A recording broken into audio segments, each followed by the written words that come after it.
Ibrahimpatnam municipality chairman, vice chairman ఎన్నికపై high court కీలక ఆదేశాలు జారీ చేసింది.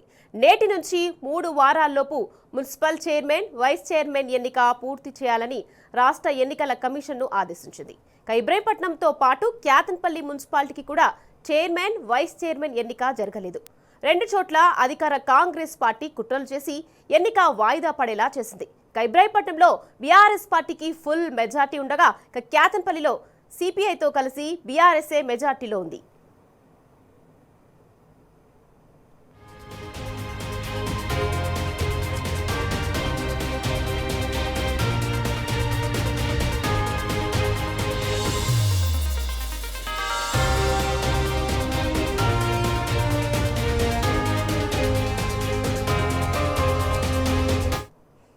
రైట్, ఇదే విషయానికి సంబంధించి మరింత సమాచారం అందించేందుకు సిద్ధంగా ఉన్నారు భాస్కర్. చెప్పండి, Ibrahimpatnam municipality chairman, vice chairman ఎన్నికపై హైకోర్టు కీలక ఆదేశాలు జారీ చేసింది. దీనికి సంబంధించి మీ దగ్గరున్న అప్డేట్స్ ఏంటి భాస్కర్? ఇవాల్టి నుండి 3 వారాల్లోపు Ibrahimpatnam municipal chairman, vice chairman ఎన్నిక పూర్తి చేయాలని రాష్ట్ర ఎన్నికల కమిషన్ కు ఆదేశాలు జారీ చేసింది రాష్ట్ర అత్యున్నత న్యాయస్థానం.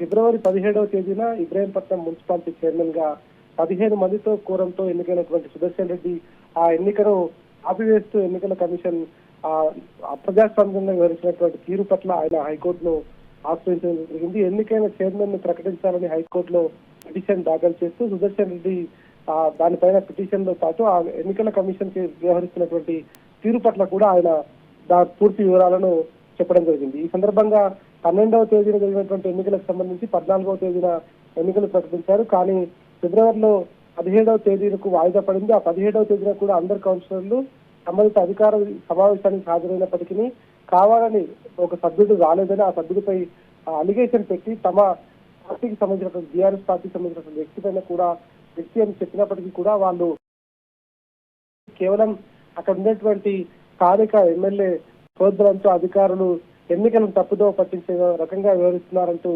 హైకోర్టును ఆశ్రయించడం జరిగింది. హైకోర్టులో పూర్తి వాదనల అనంతరం 2 సార్లు దీనిపైన వాదనలు కొనసాగాయి. ఆ తర్వాత ఇవాళకి వాయిదా పడింది. ఇవాళ రాష్ట్ర అత్యున్నత న్యాయస్థానం దీన్ని విచారించిన తర్వాత దీన్ని ఇవాళ నుంచి 3 వారాల్లోపు ఎన్నికల ప్రక్రియ పూర్తి చేసి ఎన్నికైనటువంటి చైర్మన్, వైస్ చైర్మన్ ఎన్నికను పూర్తి చేయాలని చెప్పింది. ఇప్పటికే మంచిర్యాల జిల్లా క్యాతనపల్లికి సంబంధించినటువంటి ఎన్నికల సందర్భంలో కూడా అక్కడ మంత్రి వివేక్ చేస్తున్నటువంటి అరాచకాల పట్ల కూడా కోర్టుకు ఆశ్రయించడం జరిగింది. దీనిపైన కూడా క్యాతనపల్లికి సంబంధించినటువంటి అంశంపైన కూడా కోర్టుకు వెళ్ళి బీఆర్ఎస్ కే మెజారిటీ ఉన్నప్పటికీ కావాలని ఇబ్బంది పెట్టే విధంగా వ్యవహరిస్తున్నటువంటి నేపథ్యంలో హైకోర్టు తీర్పుతో కీలక ఆదేశాలు ఇచ్చినటువంటి నేపథ్యంలో ఇక ఖచ్చితంగా దీనిపైన 3 వారాల్లోపు ఎన్నికల కమిషన్, రాష్ట్ర ఎన్నికల కమిషన్ ఈ వ్యవహారం అంతటిని కూడా పూర్తి చేసి చైర్మన్, వైస్ చైర్మన్ ఎన్నికను కంప్లీట్ చేసి హైకోర్టుకు రిపోర్ట్ సబ్మిట్ చేయాల్సి ఉంటుంది. మరి ఎన్నికల కమిషన్ హైకోర్టు ఆదేశాలను పట్టించుకుని ముందుకు వెళ్తుందా, లేదంటే మళ్ళీ కనీసం హైకోర్టు ఆదేశాలు కూడా పట్టించుకోకుండా వ్యవహరిస్తున్నా అనేటువంటిది కూడా చూడాల్సిన అవసరం కనిపిస్తోంది. ఏది ఏమైనా ఇవాళ ఇబ్రాహీంపట్నం ఎన్నికకు సంబంధించి మాత్రం హైకోర్టు ఇచ్చినటువంటి తీర్పు వాళ్ళ ఎన్నికల కమిషన్ కు, రాష్ట్ర ప్రభుత్వానికి చెంపపెట్టను చెప్పుకోవచ్చు. ఎన్నికకు సంబంధించినటువంటి దాంట్లో ఇప్పటికే ఎన్నికైనటువంటి చైర్మన్ సుదర్శన్ రెడ్డితో పాటు వైస్ చైర్మన్ కూడా ఎన్నుకోవాలి. చైర్మన్ ఎన్నికను అధికారికంగా ప్రకటించాలి. ఇవన్నీ కూడా పూర్తి చేసి 3 వారాల్లోపు అధికారిక ప్రకటనను హైకోర్టుకు సబ్మిట్ చేయాల్సి ఉంటుంది. Right, thank you Bhaskar.